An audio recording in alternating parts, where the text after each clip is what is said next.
We left off yesterday with these Pythagorean identities. That's where we're going to pick up today. All right, let's look back at like our unit circle and think about what all of that means.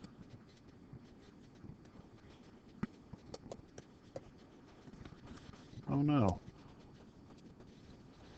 Better.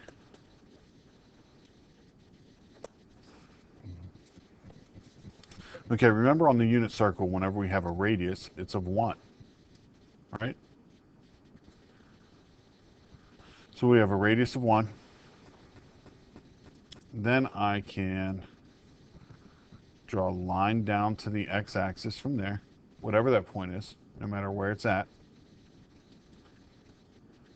And I can draw a line out from the origin to that point. Once I do that, I've created this triangle, right? And in the corner we have a 90-degree angle. So if you remember from geometry, if we had a right triangle, that meant that we could do the Pythagorean theorem, which would have been x, y,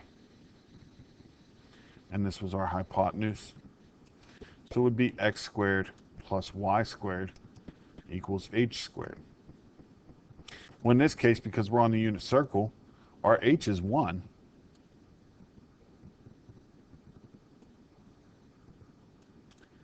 Our x, you'll remember, is the cosine. Our y is the sine. So if I'm really breaking this down, I have the cosine squared of t plus the sine squared of t equals 1 squared, or our radius squared. 1 squared is just 1, so we have cosine squared t plus sine squared t equals 1. That's a Pythagorean identity. So we just proved why this was true.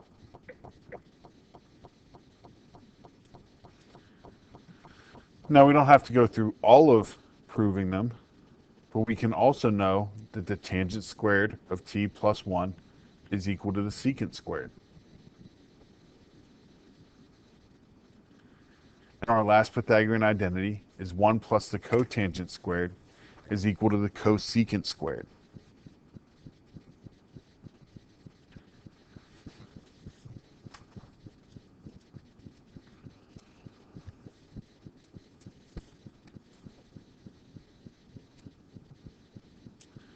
We can use these identities to simplify some of our other ones and using the other identities we've already learned.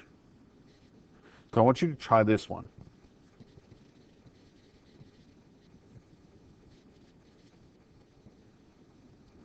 When we look at this one, I notice first that I have the tangent squared, and I have cosine squared and cosine squared. Now, if I think about the identities I've learned so far, if we go back, Pythagorean had squareds. Our reciprocal identities did not have squares.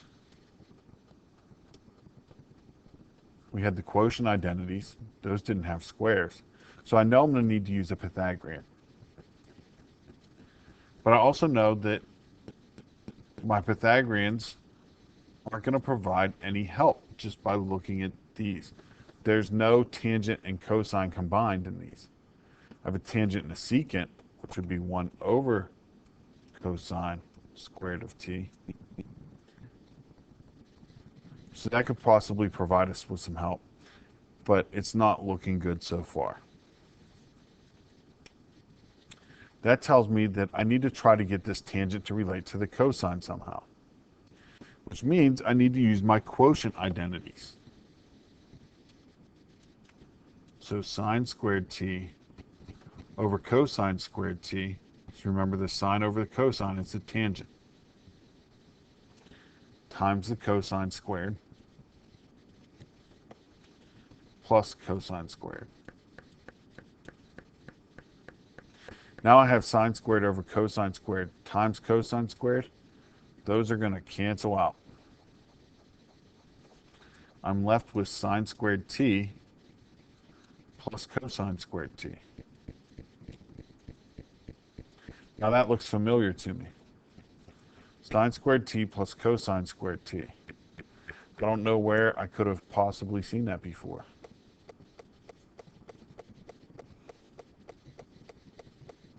Sine squared t plus cosine squared t equals 1.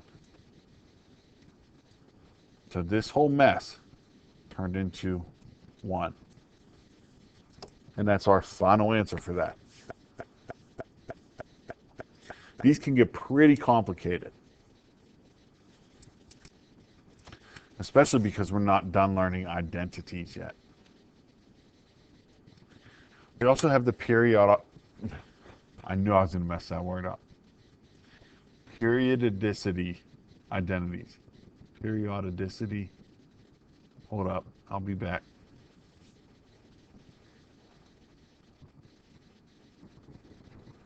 All right, had to work on that. So now we're going to learn about the periodicity identities. The sine and cosine functions are periodic with a period of 2 pi. What it means by the period of 2 pi is that it takes us a whole 2 pi to go around and come back to the beginning and get started. And that's where our coterminal angles start to come in.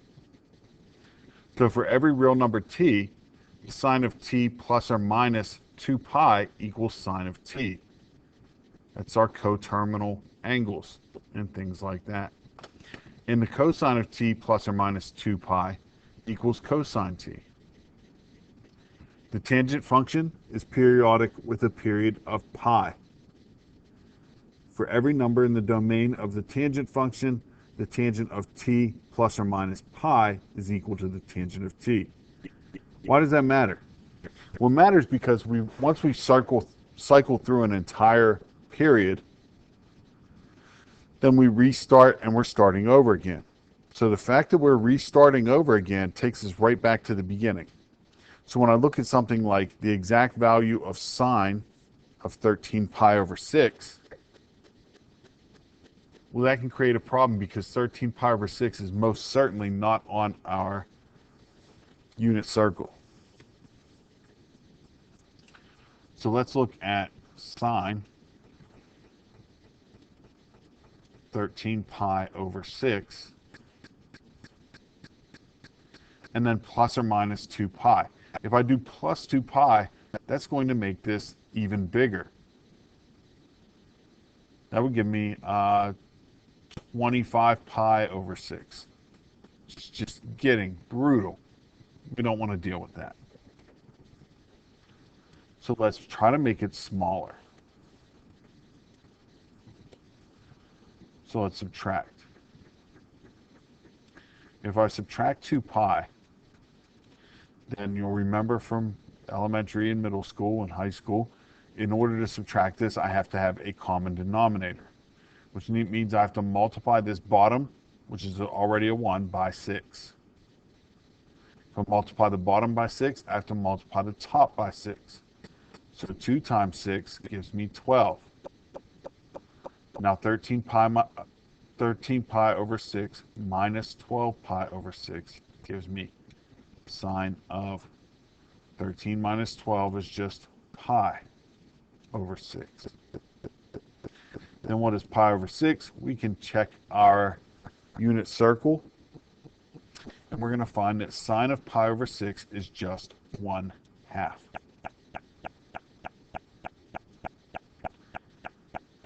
So we can simplify this problem just by subtracting 2 pi and coming back to our regular old unit circle.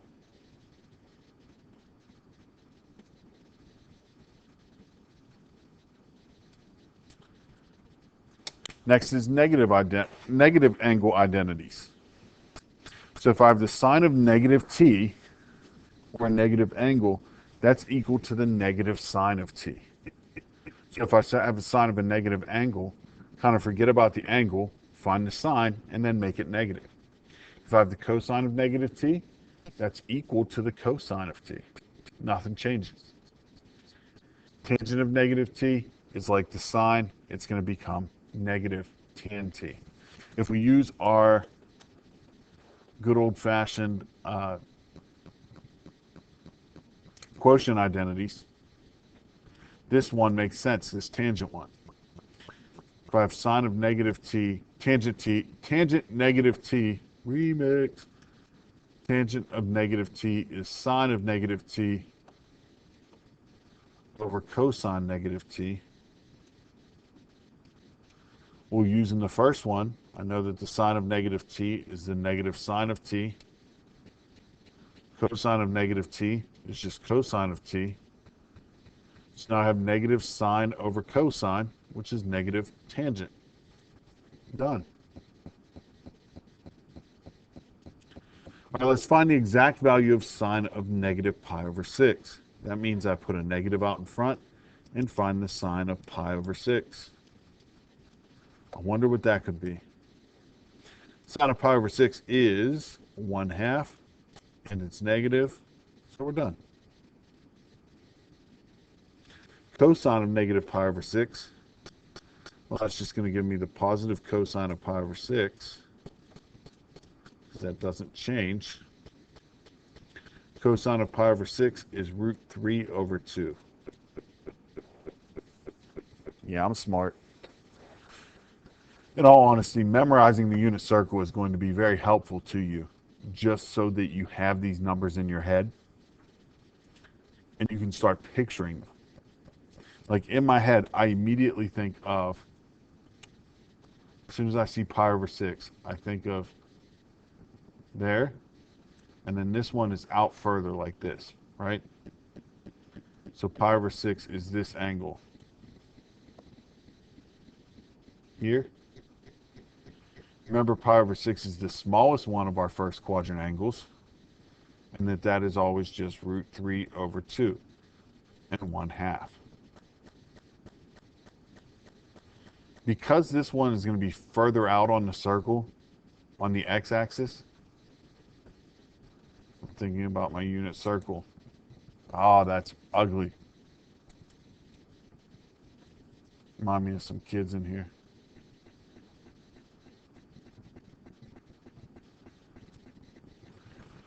That's a little better, but still not great. Whatever.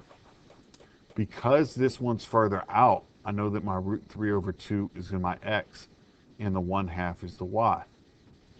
If I'm looking at pi over 4, that's my second major angle, and that one's exactly the same for both of them. Root 2 over 2 and root 2 over 2. Pi over 3 is further in,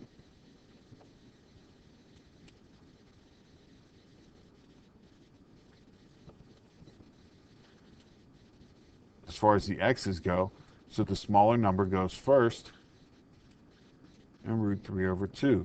Now cosine, sine, cosine, sine, cosine, sine. So now every time I see cosine pi over 6, I know that if you look at pi over 3 and pi over 6, they're the same numbers, they're just flipped. Pi over 6 is further out, that's going to be the bigger number, root 3 over 2. So just get used to the unit circle, make it your friend, be besties. Other identities say that if I take the sine of pi minus t, that's going to give me the sine of t. The cosine of t is equal to the negative cosine of pi minus t, and the tangent t is negative tan pi minus t. If I need to find the exact value of sine of 5 pi over 6, now is that one that I automatically think of in that first quadrant that we just went through? No, but I know that if I do pi minus 5 pi over 6, that's going to give me 6 pi over 6 minus 5 pi over 6, which is just pi over 6. Sine of pi over 6, that's further out along the x and not as high, so that's 1/2.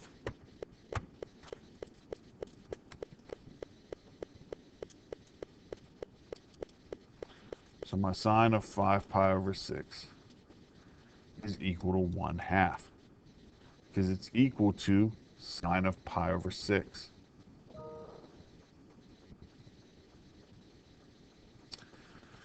All right, we're going to end there today. Tomorrow we're going to go through a little more complicated identities. I'm going to give you some identities for homework tonight. Verifying identities is what I should have said. I'm going to give you some of these identity problems for homework tonight. Work through them as best you can. Remember, you can always get on the Google Meet. There's also tutor.com/ and it's the slash that's next to the shift key, not above the enter key. So they call that /. So tutor.com/quips. Whenever you go to that website, you get free tutoring 24/7. I will tell you, we get a transcript of the questions you asked.